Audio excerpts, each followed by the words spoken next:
Hello, folks. Welcome to another edition of Tie Time. Ryan Val alongside head coach Ty Agner from your Bowling Green Falcons. Well, Coach, another good weekend all around for you and your team, hosting Ferris State this past weekend here at the Slater Family Ice Arena. Back-to-back home sweeps. We'll start out on Friday night. You guys got off to a really good start. The second period, you guys really ran away with it in the opening 5-10 minutes of that second period. So overall, Friday night game, you guys were able to take a 6-1 victory over the Ferris State Bulldogs. Yeah, it was good to be back home and knowing that this was potentially going to be our last opportunity for this team to play in front of our fans here at Slater Arena. So it was important that we took advantage of the opportunity, which obviously we did.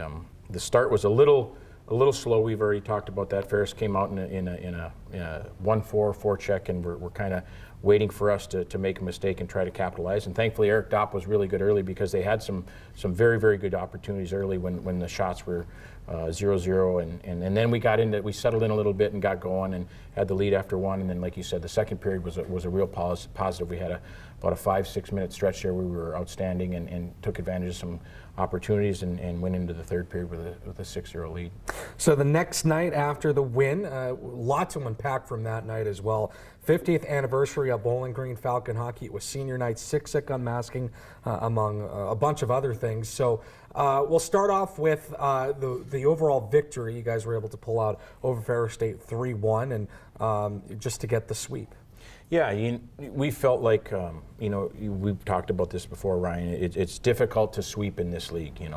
One team will play Good Friday, then there's adjustments, and the other team comes back and plays Good Saturday. So we had a lot of reasons for our team to play well. First and foremost, we were celebrating our seniors on Saturday night, and we wanted to send them out on a high.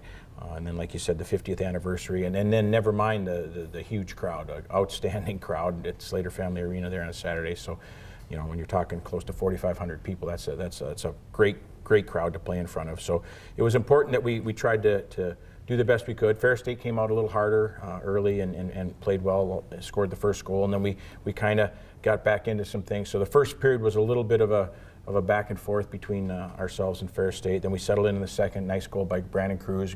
Opportunity for Brandon to score a game-winning goal, and also coincidentally get his 100th point, which was great for Brandon to have that happen for him. And then we felt like we were really good in the third. We had some really good chances to extend the lead from 2-1. Unfortunately, we weren't able to capitalize, and then we made a nice play with Ferris pulled the goalie. We made a nice play on an exit and did what we were supposed to do, and Alex Barber finished it with the empty net goal. Yeah, I mentioned Brandon Cruz's goal. The first time that Bowling Green has had two 100-point scores since 1995-1996.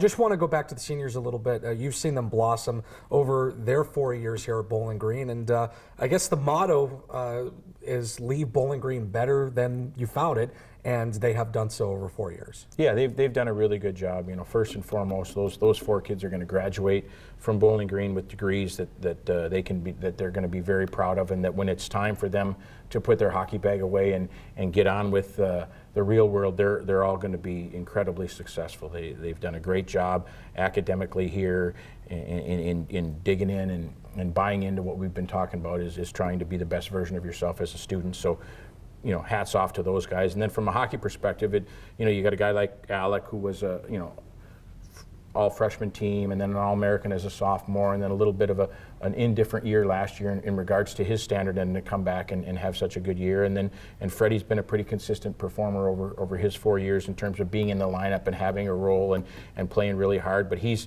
grown a bunch physically and grown a bunch in terms of his role. And Jake, for Jake, for instance, there were years where Jake wasn't always in, and Jake has handled that really, really well, and he's been a great